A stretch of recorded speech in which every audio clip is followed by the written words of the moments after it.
A Democratic Congresswoman Alexandria Ocasio-Cortez, she laughed at the concept of a two-tier justice system where Democrats and Republicans are treated differently. She was interviewed by CNN's Manu Raju after the conviction of Hunter Biden. And she gave a perfect summary of how the Democratic Party genuinely supports the rule of law and due process. The MAGA extremists do not. And it should be very clear looking at the reactions to Trump's conviction and the reactions to Hunter Biden's conviction. This is short, but it's a worthy clip. Take a listen. Essentially confirms that the justice system works fairly and treats both sides equally. What would Republicans point to as a two-tiered system of justice when the president's son was just convicted of a crime?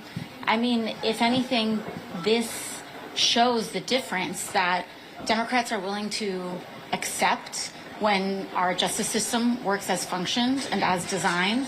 We're not here contesting the results. We're not here trying to defund the FBI or the Department of Justice because we don't like the outcome of a given trial.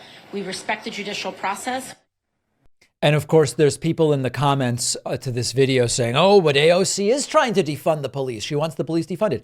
AOC has not asked for police to be defunded, and Democrats at the federal level have not asked for police to be defunded, and police have not been defunded. And for the most part, police budgets continue to increase sort of proportionally to inflation, as one would expect.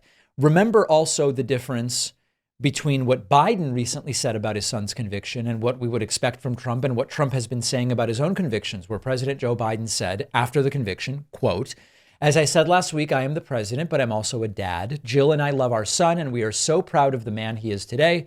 So many families have had loved ones battle addiction. Understand the feeling of pride seeing someone you love come out the other side and be so strong and resilient in recovery. As I also said last week, I will accept the outcome of this case and will continue to respect the judicial process as Hunter continues an appeal," and points out Hunter has his love and support. Has Trump ever said, I will respect any outcome he doesn't like? He won electorally in 2016, but doesn't accept the popular vote results and believe he won those as well, even though Hillary did. Trump lost the popular and electoral votes in 2020. He doesn't accept that. Trump doesn't accept the results of his defamation civil suit from E. Jean Carroll. That he doesn't accept. He doesn't accept the 34 guilty counts that he was convicted of recently. He doesn't accept the indictments that are for the forthcoming 2 or 3 criminal trials, depending on how it all goes. I can never imagine Trump just accepting an outcome that he doesn't like without some caveat. So let me explain to you what these Republicans are now saying with regard to, well, Biden's DOJ prosecuted and got his own son convicted.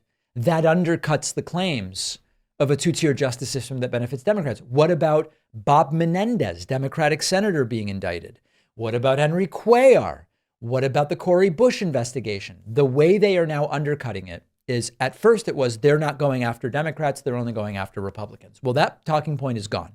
The next talking point is they went after Hunter Biden on something relatively small, or they're not going to give him any prison time, even though almost no one gets prison time for what Hunter Biden got convicted of. And so it's all a ruse. It's to create the veneer of a bipartisan Justice Department, when in reality, the point here is let's get Trump. But of course, Trump also almost certainly isn't going to go to prison for his 34 felony convictions. So then they'll move to the next thing. Well, this case was just to set up in the country's mind that it's okay to say Trump's guilty. So when they pull a jury pool for the next trial, you'll be pulling from a pool that all is willing to say, yes, we convict Trump. They're going to come up with something.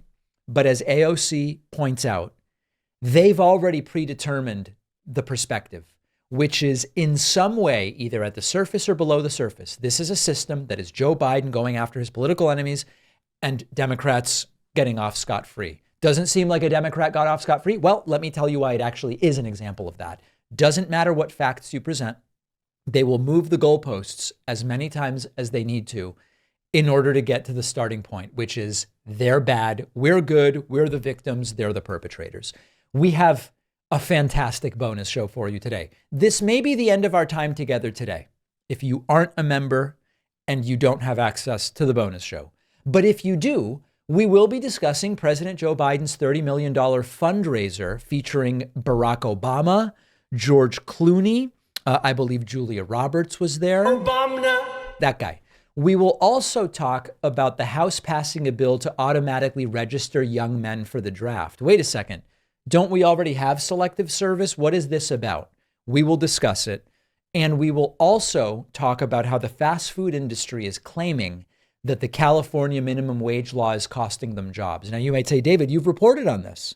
When I previously talked about the California minimum wage for fast food workers, the data I found said it's not costing any jobs. Well, the reason that the fast food industry is saying they are being cost jobs is because the numbers are fake.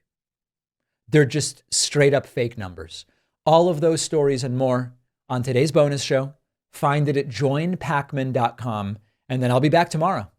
It is time to start thinking like voters and to make sure that kids understand the importance of voting, how it works, registering, ballot initiatives, because so many kids just have no idea. That's why I wrote the new children's book, Think Like a Voter. I can think of no better time and no more important group of folks to try to reach. The book is now available at davidpakman.com/book, where, by the way, you can get the first 2 books in the series as well. Think Like a Detective and Think Like a Scientist. Really important stuff. Donate them to local libraries, classrooms, read them with the kids. davidpakman.com/book.